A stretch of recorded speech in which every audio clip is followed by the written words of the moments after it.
Life's a game, the world's a stage, and we are merely role-players, where theatrical people play role-playing games. I'm Matt Boothman, and I'm your compere for this studio production. Here on Merely Role-Players, we improvise stories, for your entertainment and ours. And we use role-playing games to keep the story going places even we can't see coming, because as theatrical people, we're all about maximising the drama. In this production, we're playing Galactic, a Belonging Outside Belonging game by Riley Rethal, which you can find at metagame.itch.io. So please take your seats in the studio.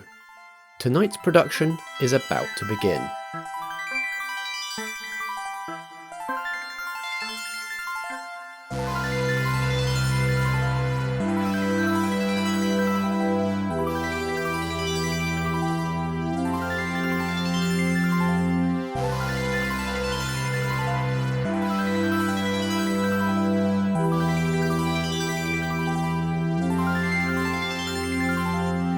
The First Nova, a Merely Role-Players studio production. Act 2 of 3.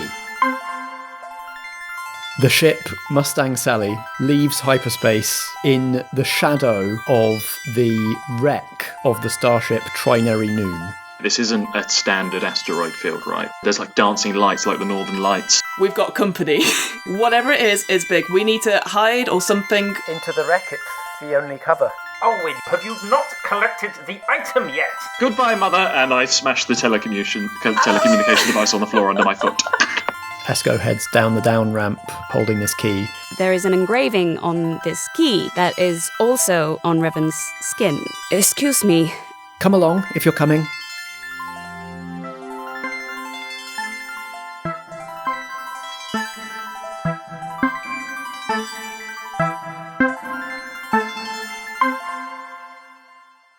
Three jetpack wearing advanced scout troopers of mandate troopers are going to fall down and land between Esko and Revan. And Revan gets a token. Oh no! I like that. Yeah, and the mandate loses one. Mm-hmm. Yeah, because you described the mandate ship as pretty big, right? So it's hard for the mandate ship to navigate the asteroid field. So they're just sending in these tiny little maneuverable jetpack guys. Mm-hmm. So, and there's a bit of an arrogance, I think, from the commander of the ship. Just a few people in with jetpacks and blaster rifles. What sort of threat are these ragtag crew going to pose? We're less maneuverable, probably. Yeah. Well, Esko definitely is. I don't want to speak for Revan. I think Revan, actually, one of the more useful remnants of her time with the Mandate is special magnetic boots that allow her to walk on zero-gravity environments fairly easily and quickly, so she can actually run around like a monk/ninja sort of person, whilst I imagine these three incursors are sort of floating with their jetpacks, so actually they're probably not as mobile as Revan is.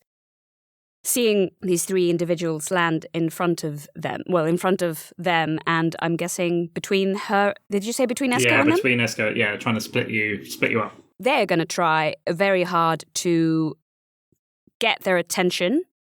She pulls out a sort of very thin, very shiny blade from somewhere on her, like their back. You wouldn't have seen that on the person if you weren't really paying attention. It looked like the clothes that they're wearing is a bit of a mishmash between leftover mandate bodyguard gear that's more about protection, but maneuverability? Help me, Olwyn. Maneuverability? Maneuverability, that's the word. To sort of move very quickly, because reaction time is important. And then they've just added a bunch of bits and bobs from her time outside the Mandate to both look more like just a random galaxy person and hide the armor, and also just as a personality building exercise, picking things that they feel represent them from a fashion point of view. But anyways, so they're gonna, I think this is a lateral move. Put yourself in danger to help someone and give them a token. So I think this sword has this really, it's interesting. It's so polished that any light that bounces off it bounces so in like really intensely. So Revan's going to try and use that to temporarily blind these 3 individuals, because I'm assuming they will have some sort of lighting around them to see where they are and where they're going. Yeah, it's like around their helmets or something. Around their helmets. Yeah. So she's going to like temporarily use the blade to reflect the light and blind them and just shout at Esko, Versi, run! You are more important than me, and this discovery, you must find what you're looking for all of us. Go! They'll just go to town on these 3 individuals. Esko pops the scanning visor up onto his forehead so that he can actually see, and seems like he's struggling for a response to maybe tell Revan that they aren't as unimportant as they think they are, but sees the 3 mandate operatives that he is not equipped to fight, looks down at the databank key in his hand, and turns and uses whatever manoeuvring jets he's got to jet off deeper into the Trinary Noon. Oh gosh. Do we want a fight scene? Are we doing that? Well, do you think was that all happening within sight of the Mustang Sally? Yeah, I think so. It's like the other side of the landing bay that we crashed into. Yeah. So we're probably not. We probably didn't land in an actual docking bay. We just landed in whatever space this Whatever breach space led Val into. thought was a docking bay. Hey, look, whenever you dock your ship, that's where I call docking bay. If it's near the rear of the ship, it might even be like the main reactor or the engines or somewhere God. dangerous like that. Can you imagine? Just like a blasted open space.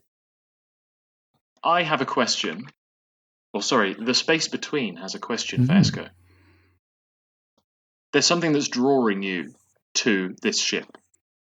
What personal connection does Esko have? Beyond a mere interest, beyond mere curiosity, there is something innate to Esko or Esko's heritage that is drawing him to this ship. Ooh. Can I make it like maybe a mentor or somebody else that I either grew up with or came up through the kind of academic circles with, who, like, the Trinary Noon was not Esko's own original obsession, finding this ship. It was this mentor's, and the mentor disappeared, or possibly what Esko suspects was disappeared by the mandate, and Esko has kind of taken this up as a quest on behalf of this person. Does that satisfy the space between? It does. And I'd like to present you with a vision that your mentor had previously been here. Ooh. The reason they disappeared was because they came to this ship. And they never returned. And you're able to see almost as if you're gazing into the past, like a hologram, a holographic projection of what happened. And it's now that I've taken the visor off and I'm looking with my eyes that I maybe see this figure moving away and disappearing down the junctions. Ooh. And so instead of following my hollow visor, I'm now following this vision. Yeah, and you almost hear your name whispered in the annals of history. Esko, follow the words you hear. So the space between has just offered a new truth to Esko and is going to give Esko their token. Amazing. Ultraversi, wait! And the figure disappears off into the ether. I want to know what's going on with Olwyn and Val and Jodie. Are we all together now on this spacewalk? I think so. We've all put on our thing. But everybody has the shield that goes around all of them. Val is wearing his jeans over the shield. Just Nice. any opportunity to give them a space wash. Olwyn has got an official armoured diplomatic gold spacesuit. I don't know if you guys have seen in Red Dwarf what the cat wears when they go on a spacewalk. It's like reflective gold. Beautiful. I like that. But I think Jodie would obviously be wearing her own design. So yeah, she would definitely have the bubble cap on, essentially. It's just doing some final sort of coordinates. And then probably hears the stuff outside and sort of goes to the end, sees that Revan is being is about to be attacked by these three things. And she's like, ah! And she will get out of one of her many pockets, gets out the rock she took from Revan before and skim it to try and hit one of them to break their helmets. And so she will spend a token to get somebody else out of harm's way. So the idea is that obviously like breaking that shield is to distract so it becomes gives them the upper hand, I guess, in fighting against these free mandate people. I love that, like, the bad guys are always faceless, right? You know, the stormtrooper helmets are all identical and that kind of thing. I love that these guys are faceless because they've got these lights around the helmet shining out at us, so all we see is like the blank faceplate and the light shining out. Revan, come back! I'll shout, like trying to get them back towards us so that we can protect them in some way, although I have no weapons whatsoever, even though I'm looking desperately through my pockets.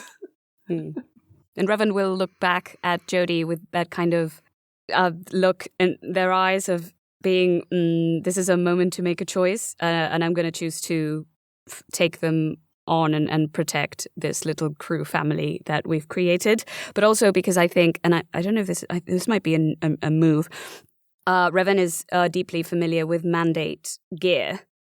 And they know for a fact, this is top secret information, that all the sort of layman soldier suits, especially spacesuits, come with a self-destruct mechanism so that their leaders can use them as kamikaze-style soldiers. Soldiers don't know this. This is not something that is made public or that the people wearing these suits know about. But it's just, in case shit hits the fan real bad, the mandate always wants to have an out. And this is a great out because you just make everything go pop. That's real horrible as well. Because it sounds also like if any soldier even slightly thought about doing something other than what the mandate asked for, even thought about defecting, pop. Yeah. So although Revan has been trying very hard to go the non-lethal way in this situation of extreme threat, they're going to try and exploit this knowledge and, kind of following Jodie's example, use their blade and whatever debris is around to very specifically target that point or that whether sort of button, if you wish, in the suit is, and try to basically kill these people, which I think is a vulnerable move about reveal a harmful belief you have. I don't know if it's reveal a harmful belief you have not unlearned, as in kill. You've got enemy. A strong move of reveal a previously unknown mandate vulnerability. Exactly. I think it's more the strong move, really. Mm-hmm. Target the shiny white point in their lower back. Just trust me on this, please. No blasters. Just be careful.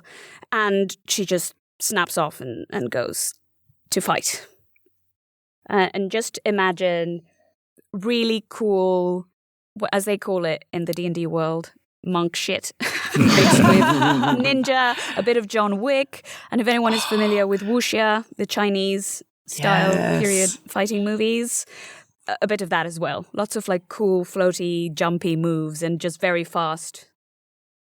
As you're yelling, don't use blasters, Val has leapt high into the air and gone woohoo and like spun slow. And if you could do it in slow-mo in a film, like as it's been around, I will go into the holster, pull out the blaster, and will have at least shot one of them with his blaster. Because as my tips say, do things your own way for better or worse.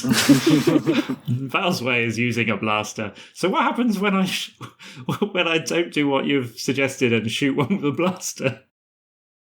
I think potentially this is something that I had a feeling might happen. It ricochets as opposed to just embedding in the ship, this material and the situation it's in. It just starts to ricochet around, and you're like, oh no. Well, great. Oh no, abort. Okay, Val's reckless, but he's not an idiot. He'll shoot that once and then go, okay, back in the holster, Billy. I mean, if you hit them in one, you're fine, but you need to hit them and nothing else. Val thought he was going to come in and have a fun blaster battle. Turns out he brought a gun to a knife fight. That's what just happened. Does Val's blaster have settings? Oh, yeah. I mean, if you're non-lethal, at least you wouldn't kill us. I don't think Val's ever used any of the settings other than the standard laser setting. Literally, he's on, oh yeah, stun. Right. What's that button do? It's got extra unusual settings that Jodie's put on it. Oh, 1,000%. You're like, what's this? Don't worry about it. Just, if you ever need it, go to number 3. This one's for Turn cooking into a chicken. Absolutely. I think while all this is going on, Olwyn's just been sort of floating there, just been like, good, carry on, and just keep going, fight the good fight, and is going to grab Jodie as the other sort of floating person in this scene by the arm and just say, my dear, there are a litany of idiosyncratic reasons for why we should continue in this idyllic manner. However, as indelicate as it might be, I'd say it's perhaps less insidious of us to continue on to the ship. You want us to go past them? I think we need to catch up with our dear friend Esko in as an esoteric and equivocate way as we can. Roger. All right. And then I will, again with Olwyn, just sort of, I guess, start manoeuvring past, thinking that Revan and Val are okay, but I keep looking back, making sure that they're okay, because they are members of our little crew, and I'm with the client, technically. And I assume we're all patched into comms with one another. Oh yeah, we've got our heads, the big sort of things. Again, under all this time, there's a slight beats. Classical, there's like a beat and a slow classical bit. Shooting in slow motion. This is my blasting music. Yeah. Music to blast to, yes. I would say also at some point when you guys go by, eventually at some point you're going to sort of maybe see or hear just like, one down. I think as we're floating away, Olwyn is going to patch into a direct line of communication with Revan. Politician speak off, personal tete-a-tete with you, Revan. Quite busy at the moment, sir? It's okay, just listen, I'm good at speaking. Yes. Listen to me, Revan. You're one of the most incredible and capable people that I've ever met in this galaxy. You truly are something of a prodigy. I just want you to know that anything you put your mind to, you can do. I'm not sure that's factually accurate, sir. Oh, but thank you. You should tear their fucking heads off, Reagan, after what they did to you. Sir, yes, sir. Okay. Revan out. Very good. Right, onwards, Jodie. And that was a lateral move.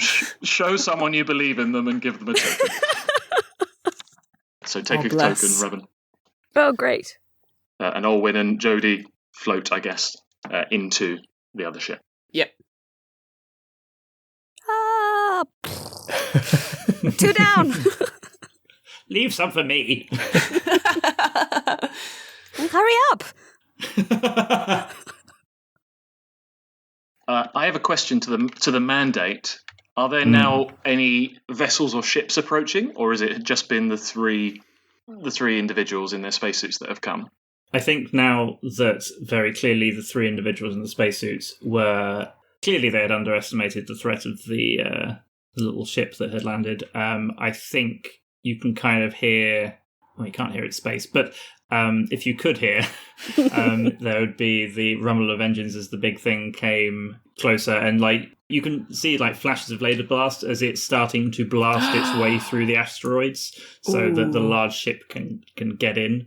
And I think that's going to foreshadow a bigger threat, which is they've done the small team. They're now going completely the other end, and they're just going to disintegrate the entire wreck with us in it.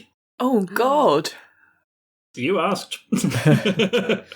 How is the space phenomena in this area reacting to that? Because we said the asteroid field has like a weird corona or like an aurora borealis thing going on that's potentially tied to the space between. Is that reacting at all now that they're blasting?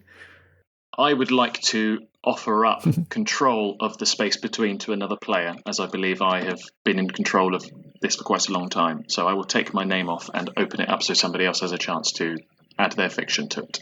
Cool. Shall I take it since I'm the person who doesn't have a pillar right now? Go for it, yeah. Sure.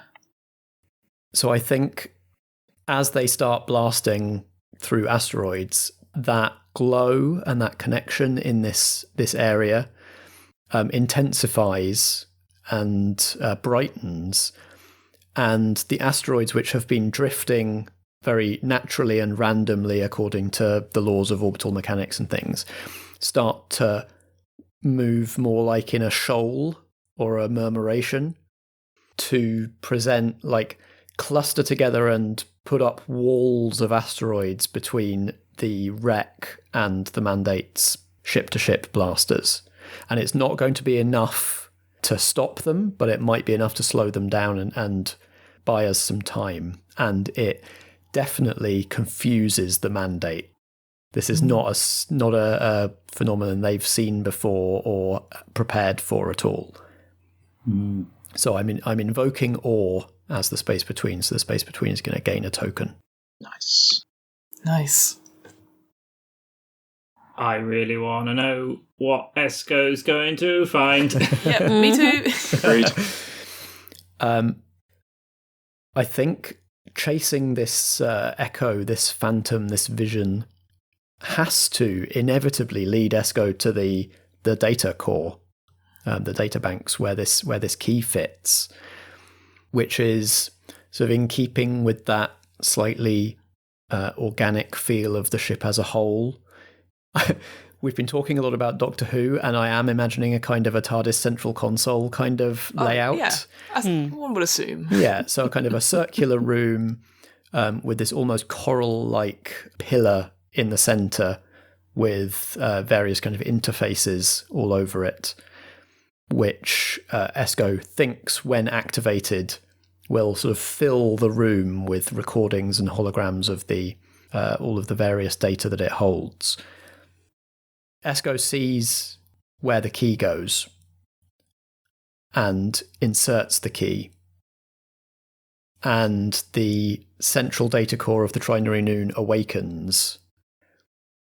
And of course, from having studied the civilization that this ship is from and looked over his mentor's notes and researches into this ship and where it has come from and what caused the wreck, Esko understands how to use this console. It's ancient, old technology. It wouldn't be familiar to anybody else, but Esko knows this glyph means this, and this lighting up means that, and is able to not only power up the data banks, but also power up the ship's shields. An envelope of glowing, and very similar to that corona and the aurora borealis light that suffuses the whole asteroid field. A glowing envelope of that kind of light encompasses the entire of the Trinary Noon. And so I'm de-escalating a dangerous situation using my historical understanding. So we're in slightly less danger now because this ship can't just be immediately torpedoed. I'd like to make a move as the Mandate again. As the shields go up and all the data key goes in and all of these data banks spring to life and data that we have been after that's going to tell us something, presumably about the space between or an ancient civilization or whatever it is, we know not, starts to glow, and Esko looks at this possibility of all this data and all this lost knowledge. Suddenly get a little flicker and all go from kind of a nice kind of like ocean blue to some kind of deep harsh red, and a little hologram is just going to flicker out of a little thing on the dash, and standing in holographic form before you is the head of propaganda for the Mandate. No!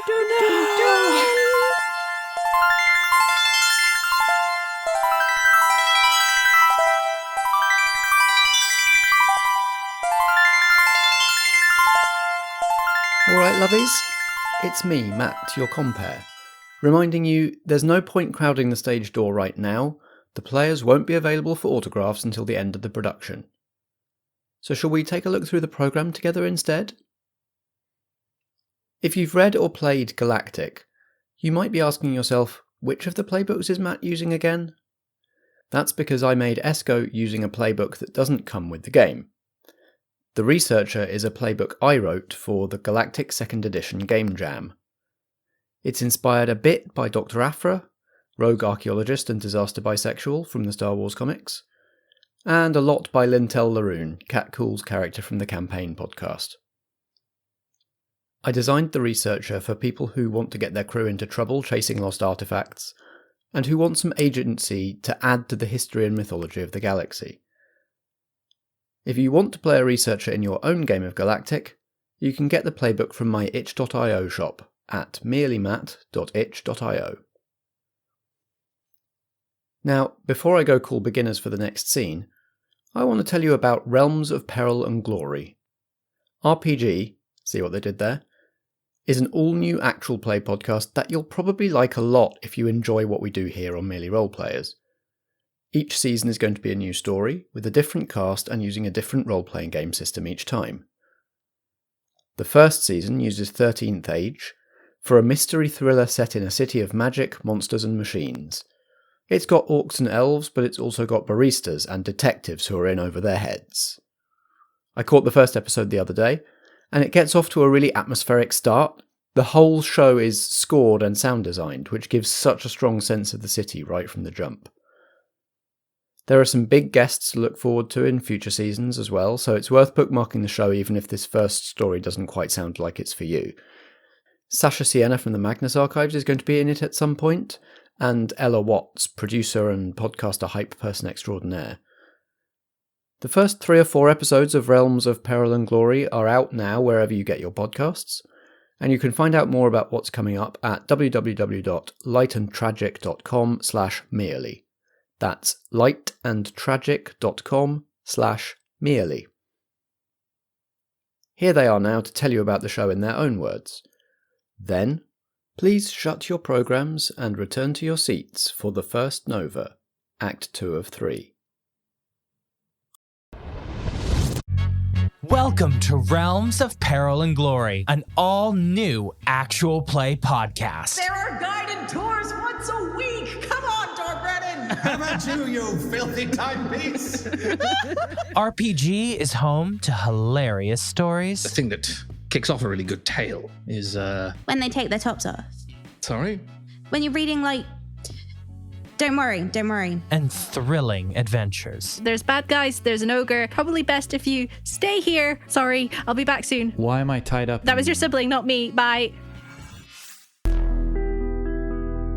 Each season is an all-new actual play story told collaboratively at the table, featuring guest players from the Magnus Archives. I remember being in the water, and that was awful, and now I'm not in the water, and that's much better. Wooden overcoats. I am a snowman. I have one job, and that is to stand in place. I was doing that very well. Yes, and she might come back 9 times more powerful with lots of food and kippers. We fix space junk. On the surface, you might look different, but you're very, very similar inside. And I can vouch for that. And more.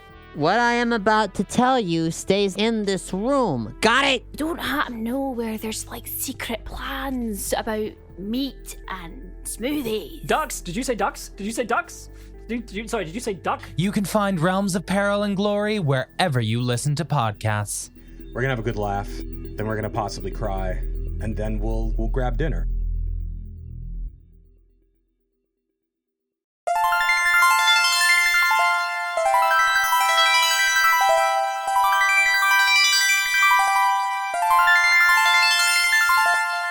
Let's build this NPC. Oh, man. Yes. So I think we've got traits for them already because we decided this is the operative that's after Esko, and it's also Revan's superior officer, right? Mm-hmm. So between both of our character sheets, that gives this person scheming and passionate. Yep. So we need to give them a couple of moves, maybe one from scheming and one from passionate, and we need to name them and decide what sort of person they are.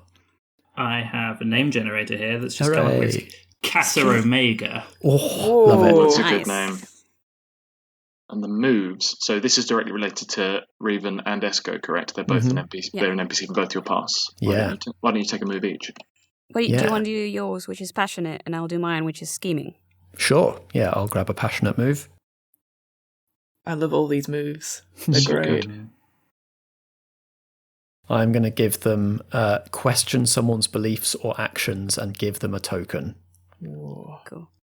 And I'm going to give them, of course, monologue about your plans and getting a token. Fantastic. I'm so pleased we did that. Yeah, that's what I wanted. You must. Can we say at this point, probably, I don't know about Val, but Revan has, or if it hasn't quite arrived, I think they're following Esko after dealing with, little popcorn men. And I just wanted to also point out, I don't know if this is something we can say or not, that throughout this old ship, the symbol in this key, the symbol on Revan's back, seems to show up as a pattern here and there. Very confusing. Revan is very, they don't really understand what's going on, but it seems like there's some sort of deeper connection here. Revan's DNA has been spliced with some unknown elements. They don't really know what those are, but there's beginning to be, I think, a tingling fear on the back of their mind. They were told repeatedly growing up that whatever came before the mandate was evil. It was a force for destruction. They wanted to take over the galaxy and wipe out all life from the galaxy. And that's how the mandate was born, to protect life in the galaxy. And everything they do is to keep a sort of a balance to prevent whatever that was from coming back. Revan's odd pupilless eyes and the symbol, etc. There might be a connection with whatever came before. Good to know. I love that. Yeah, it's really cool. Well, shall we say by the time Esko has worked out all of the console controls and got the key in and got the data bank up and got the shields up, that everybody else arrives just as this hologram of Casa Omega appears? Sounds good to me. Let's do it. Let's do it. It's grand. From different points. You all arrive, and Esko turns to you all, bathed in this sea blue light from the data banks. Huge joy in his eyes, feathers fluffed up, gesticulating wildly with all four arms, going, "It's the find of the millennium!" And then all of the lights go red. Oh no! And this towering hologram appears. Oh gosh. It's like, Versi, you did it! Just so you know, the move I made as the mandate was to intercept information and give a token to the person I stole it from. So you get a token, Matt. Oh no! Oh, What? my information, my data. So Casa Omega towers over you. Esko. Lovely. Thank you so much. I see you've brought along my experiment as well. What a lovely little gathering. The rest of you, I don't give a damn who you are.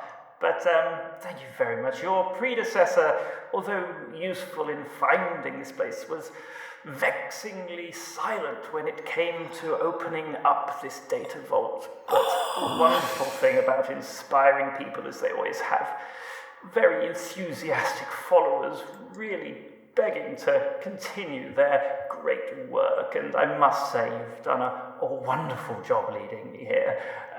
Of course, I already knew where it was and installed some little software of my own to intercept when somebody did of course, find it and open it up, and I can only thank you for the information. And I see you've turned off the shields as well. I'm sure that will keep my destroyer out for a little while. But by that time, I'm afraid, well, I would have got what I needed from this information, and the power of the space between will be mine, and perhaps my next little experiment won't be such a disappointment. Anyway, must dash. Galaxy to conquer and all. Cheerio. And all the lights go down. No sea blue, no red.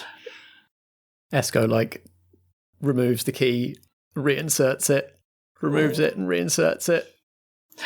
Jodie will go over to Esko and says, it's okay, we'll work it out, But you can see she's like, oh my god, this is beyond anything. And she will try and help with the console and go around and look at fixing things. But because it's such a derelict place and like we said, the light and stuff like that is absolutely nothing. So it's just, that's a weird thing where you're all in the dark, you're just making out things and stuff, but you can see she's definitely lost her cool in the darkness. What an awful man. Precocious Philistine.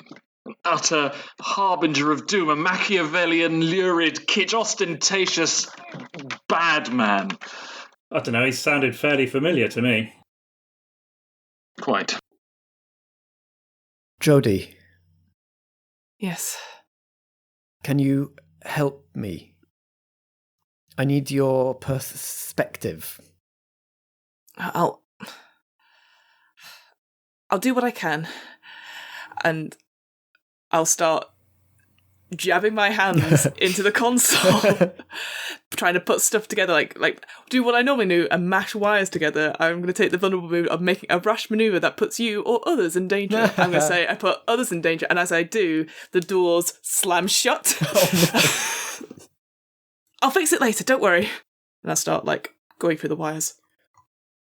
This ship is ancient. I understand some of the systems, but we know now there are mandate modifications. I cannot see them. I'm not familiar enough. I only have the theoretical knowledge, but I think between us we can work this puzzle out. Of course. We can easily do this, because you're brilliant. You're brilliant at this sort of thing. I'm asking Jodie to help me talk out a puzzle or a problem. So I'm giving you a token. Oh, yes. Absolutely. Nice. Lovely. So where do you think this wire goes? Theoretically speaking. Not there. Yeah. It's fascinating. They're not really wires as we understand them. Oh! It's completely embedded. Well, that's a start. The wiring is simply aesthetic. She's so do not cut the red one. Is that what we're saying? Yeah. The real systems are in the patterns of light. Patterns of light. The patterns of light. While all of this was happening, and if anyone looks back, Revan is literally standing there, blade dropped on the floor, and they have this blank stare looking out into the distance, they're not quite there, with literal tears just streaming down their face, like a proper cry. But other than that, there is nothing. There's no emotion. There's nothing there. And they're whispering very, very low under the breath. There's this mantra sort of thing going on, being, this is my fault. This is my fault. This is my fault. And that's it. That's all. So I think that's a vulnerable move for Revan. Reveal a harmful belief you have not unlearned. Oh. So Matt, could I take the space between from you? Go right ahead. So what happens is it's a very tense, half an hour or an hour, as both Esko and Jodie are going bits and pieces. And that discussion about the light, Jodie sort of pieces it together and starting to put things together. Sort of the inner sort of console starts to, slow but surely, light comes up, almost like a lava lamp type thing, this sort of bluey ocean thing. And eventually she's like, okay, presses a button, and it springs into life, and that glyph that we've seen all this time on Revan's sort of back, everything like appears sort of in the centre and starts shining around, and there's always this light casts on us all. It's sort of a beautiful, calming effect, and we just hear in our minds, "Hello. I see you're trying to restart a ship. Can I help?" I mean... This is amazing, an ancient natural language interface. And it's picked up our languages. That is right. Can I help? Would like to get out of here? Calculating. Where is here? Oh, this is getting... I think by this point Esko has managed to work out how to connect his hollow visor into the ship systems and can feed it the coordinates of the galactic coordinates of where we actually are. It takes a moment, I guess, like the glyph starts moving around, and almost I like the idea when it talks, it does move up and down as if there's a mouth, but not quite. Interesting. Converting. 10%. 90. Complete. Ah. Ooh. We should not be here. This is bad. Well, I know where we need to go next, but you're not going to like that either. Like that either. Searching databases.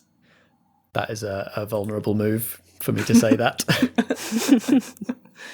I haven't yet decided where it is that we do need to go next. Perfect. But it's somewhere that we're not going to like. Best kind of place. Probably like the heart of Mandate space. I was just about to say the heart of the Mandate. No. Going home. We're going after the... obviously we had a goatee. I'll keep going after the idiot with the goatee, right? Because that guy I did not like. Person with goatee. Searching databanks. Finished. No results found. Scan for unfamiliar modifications since your last activation. Scanning. 1%. 2%.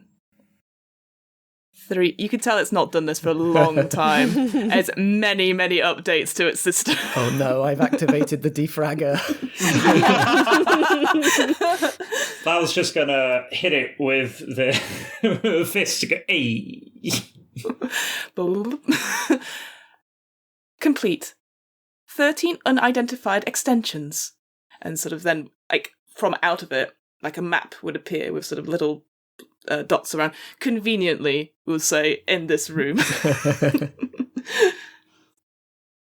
Yeah, so I imagine that whatever they installed to steal all of the data also leads back to them in some way. Maybe it was beaming it to some sort of mandate data bank or research station, or the heart of the propaganda office where they can decide what to do with this data, whether to just seal it away from the galaxy or find ways to leak parts of it to turn it to their advantage.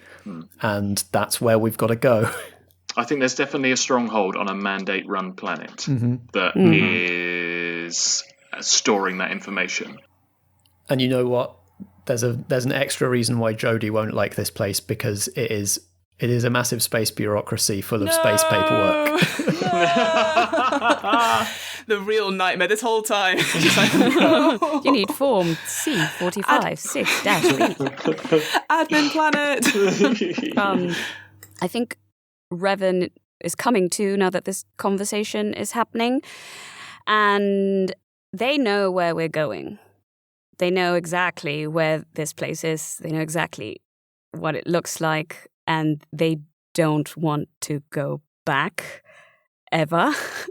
So there's a bit of a fight going on in their mind whether to disclose what they know or not.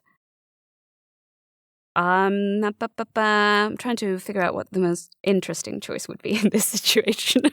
I think they're going to wipe the tears from their face, look at their wet hands, and somewhat perplexed, look up at Esko.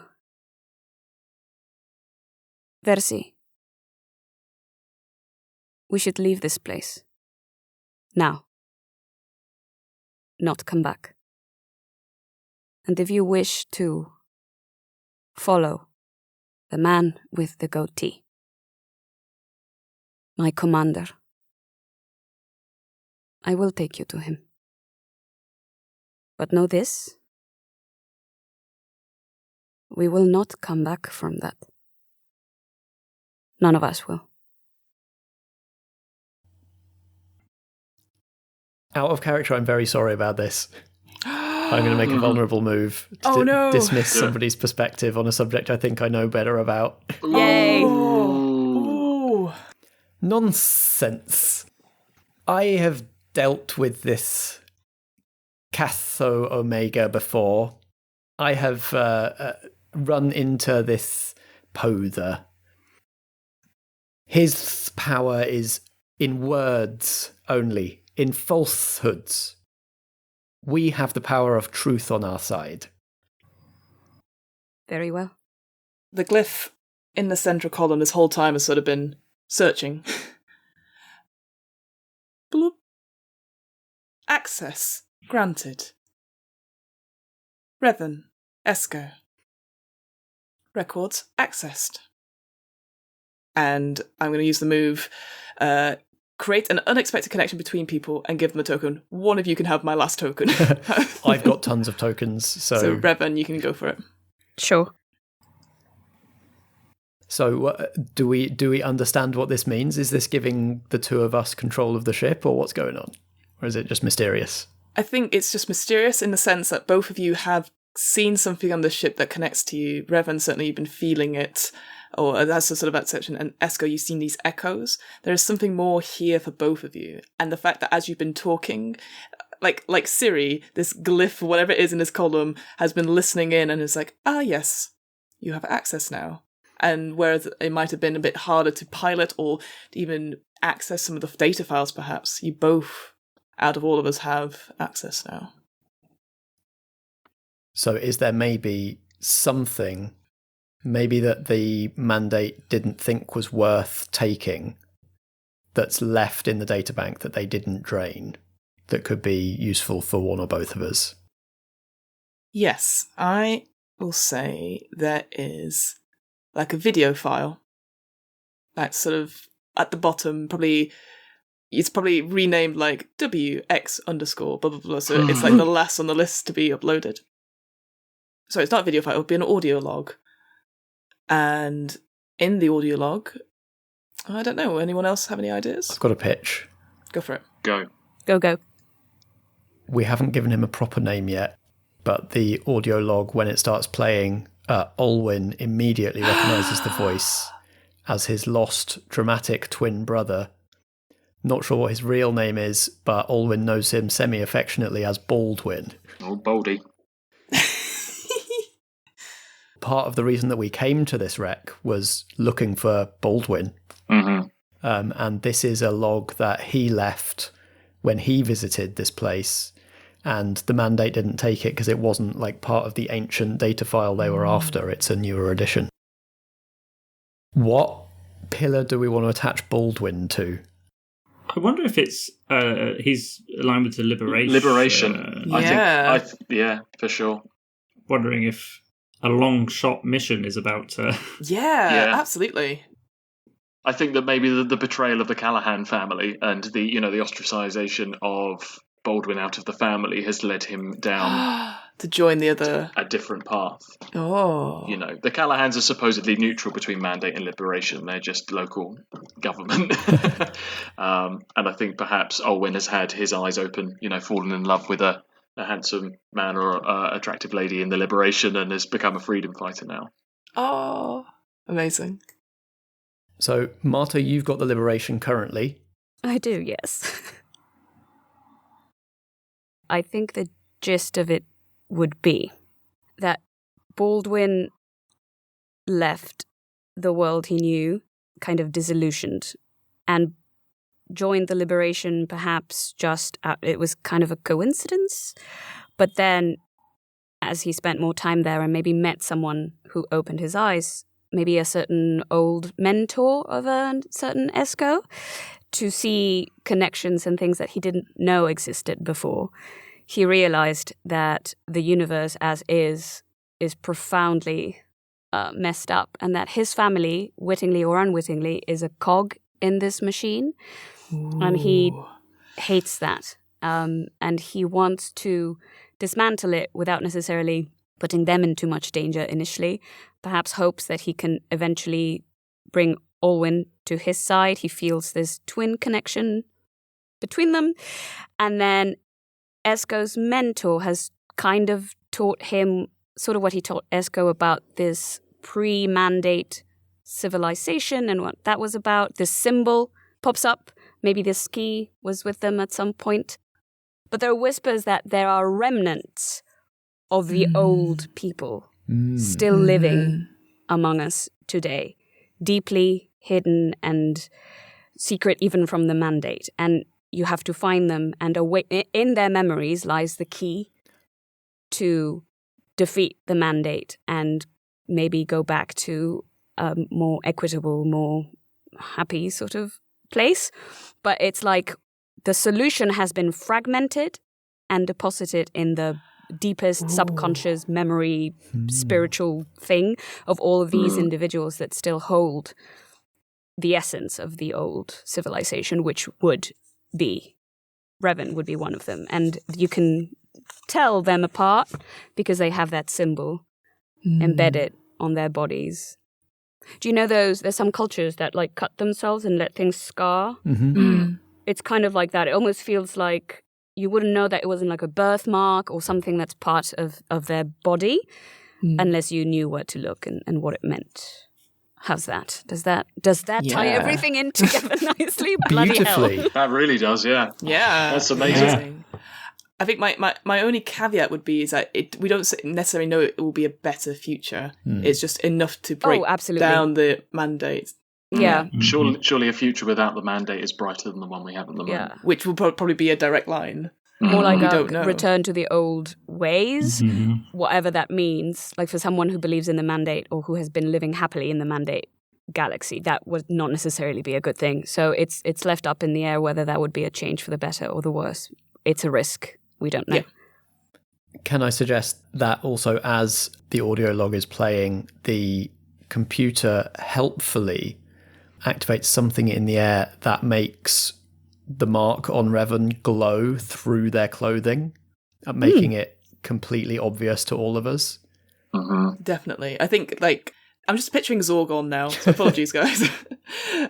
Just sort of the way it spreads out, and the glyph itself forms the face of Baldwin as it's sort of talking, and then as it goes through the motions of changing it, and obviously showing the key, and then people like Revan, and then focusing in on Revan, and like maybe, light, we've talked about light, a light shining down, and then just highlighting, and you don't feel any pain or something, but there's a beautiful, almost like fireflies around you, sort of indicating where it is.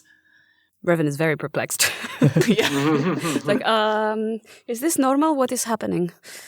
This is incredible. Do you know what this means? Me? Any of you. Anyone?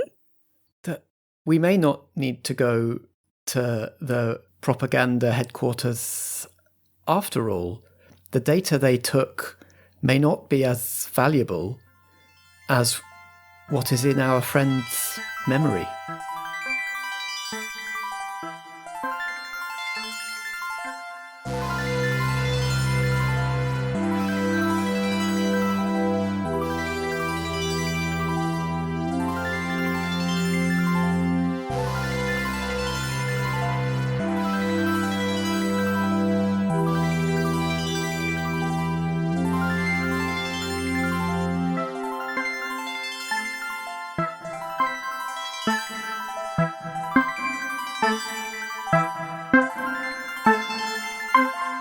This has been The First Nova, a studio production from Merely Roleplayers, starring Matt Boothman as Esko Triff, Josh Yard as Olwyn Callahan the 16th, and Strat as Val Waldrin, guest starring Fiona Howard as Jodie Shute, and introducing Marta da Silva as Revan. The theme music is by Alexander Pankhurst, and the episode was edited and produced by Matt Boothman. We were playing Galactic, a role-playing game by Riley Rathal. You can find Galactic and many other fine games at metagame.itch.io. Merely Role Players is a Foggy Outline production in association with Blackshaw Theatre Company. Until next time, if drama be the food of life, play on.